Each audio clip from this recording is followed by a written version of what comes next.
मैं हूं Tarak Chaudhary. DGF livestock channel को सब्सक्राइब कीजिए और बेल आइकन को प्रेस कीजिए हमारी नई वीडियो को सबसे पहले। बिस्मिल्लाहिर्रहमानिर्रहीम। अस्सलामु अलैकुम दोस्तों, यह तुसी देख रहे हो चोलस्तानी गाय आ, एक दूसरा सुबह सूई आ और इसका दुध माशाल्लाह जिहड़ा बड़ा अच्छा दुध है। लेकिन ये सेल हो चुकी ने तो ये यूट्यूब ते पाउण तो पहले साड़ियां सेल हो गई। WhatsApp के उपर डील चल रही सी तो एक दोस्त ने साढ़े वो लैके गए ने फैसलाबाद दे। यह देख सकते हो तुसी, यह जी गाय सामने नज़र आ रही है, यदा दुध तकरीबन है सी 14 लीटर एक दिन का, यानी कि 7 किलो एक टाइम का तो 6-7 किलो एक टाइम का। और माशाल्लाह पिछे दे बच्ची है, काफ़ी सोहनी गाय है और असील है, देसी टाइप है, ज़रा ढिले ढिले जिसम वालियाँ। तो यह दी बच्ची है पिछे भी इस तरह गदरे जे रंग च। तो इस तो इलावा तुहानूं होर भी दिखाने माशाल्लाह काफ़ी सोहना माल भी हुंदा, लेकिन जिहड़ा सोहना माल है महंगा।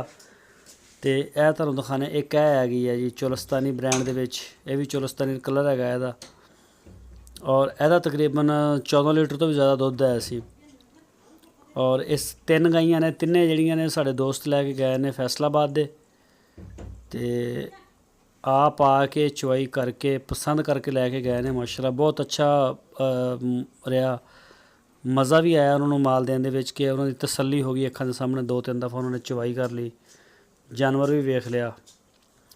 तो लामे वाला कम ख़त्म। बाकी अल्लाह ताला उन्होंने मुकद्दरां च करे दुध पुत जिहड़े ने मुकद्दरां दे ने हर बंदे दे। तो यह तुसीं देख सकते हो, मेरा ख्याल एहदा बच्चा है और इस तरीके का माल भी थोनों मिल सकता अगर किसी दोस्त ने लेना होवे। तो इस तो इलावा तुहानूं एक होर आ, वो भी तकरीबन इहदे नाल रलदी मिलदी है, वड्डे डब्बां वाली है, वो भी तुहानूं दिखाने आ।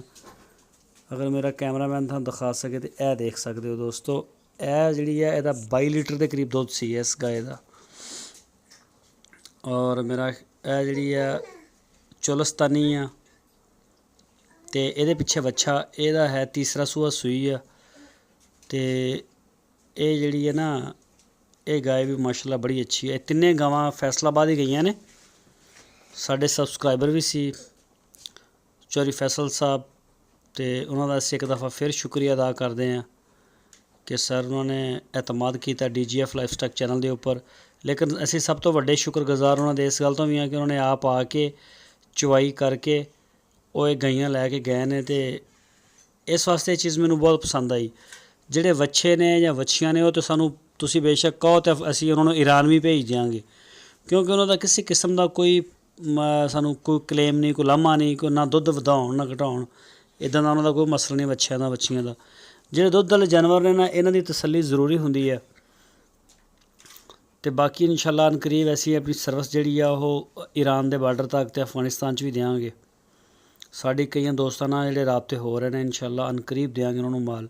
खासकर साढ़े को साहिवाल तो चोलस्तानी नस्ल मंग रहे हैं, तो उन्होंने देंगे। तो जिहड़े दोस्त नए ने साढ़े चैनल के उपर, उन्होंने रिक्वेस्ट है कि साढ़े चैनल नूं सबसक्राइब करन ते बैल आइकन नूं लाजमी प्रेस करन, ताकि साड़ी नई वीडियो नई अपडेट सब फौरन तुहानूं मिल सके।